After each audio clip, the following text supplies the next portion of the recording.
As much as some people have wanted to ignore the Acolyte because it might not fit their narrative about Star Wars and about Kathleen Kennedy actually still being in control, obviously she got the 3-year contract extension, the Acolyte still is moving forward, and we have some news about the Acolyte. In fact, we may have found the lead actress for the Acolyte. Star Wars The Acolyte, a Disney Plus series said to take place around 50 years before The Phantom Menace, is reportedly eyeing Amandla Stenberg for the titular role. Stenberg is best known for playing Rue in The Hunger Games.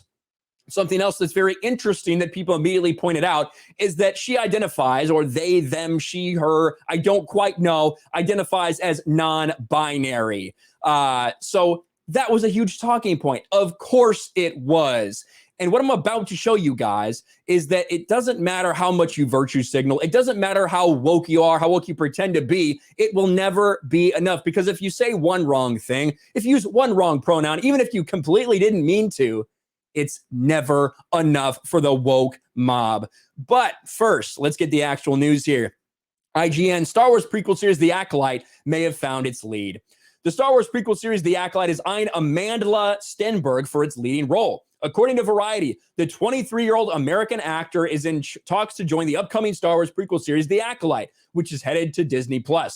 Although details on Stenberg's role are being kept under wraps, it's thought that they will be playing the titular Acolyte. And that's why they use the phrase they. I think that's the pronouns that this person wants, is they. I think. I can't be sure because it's tough to know. Things change every day. I think that's right. And this may shed some light on whether Stenberg is going to be headed to the dark side.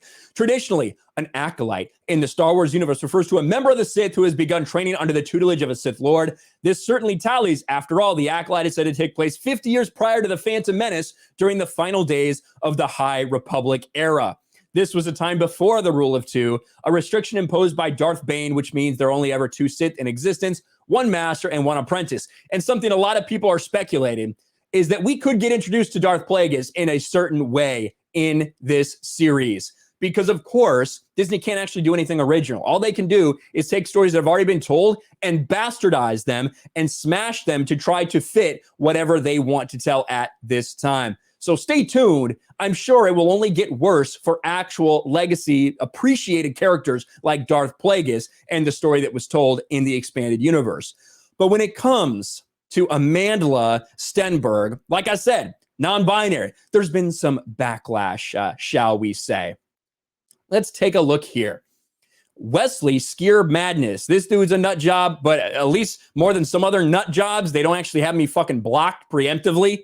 Which is more than I can say for a lot of other of those Star Wars accounts that despise us. If you're wondering why people are clowning on John Campea, here's the tweet he just deleted. John Campea says this: when I started the movie blog, I'd never imagined this would be something I'd wake up one morning struggling with. This is an apology explanation, something that he wrote. Struggling with something, so I'm not going to be honest and vulnerable, or so I'm going to be honest and vulnerable. I'm considering not covering a story today about Star Wars Acolyte.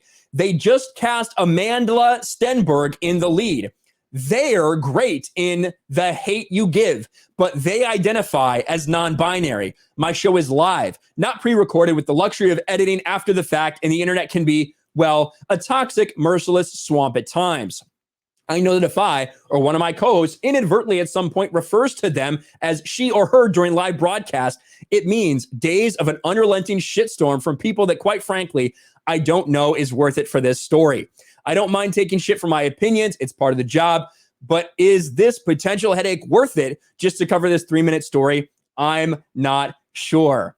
And he follows it up here. Just try to respect people's pronouns. No one will give a shit about an occasional slip up if your heart's in the right place.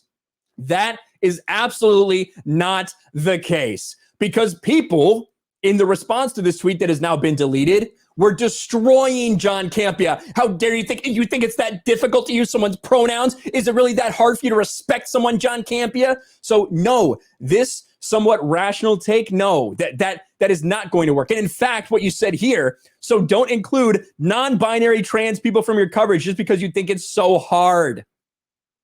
John Campea is going out of his way to try to not offend people and is being attacked by the woke mob. Because you can never be woke enough for these people, ever. You can never do enough. You can never virtue signal hard enough. You can never use the right pronouns enough. It is never possible.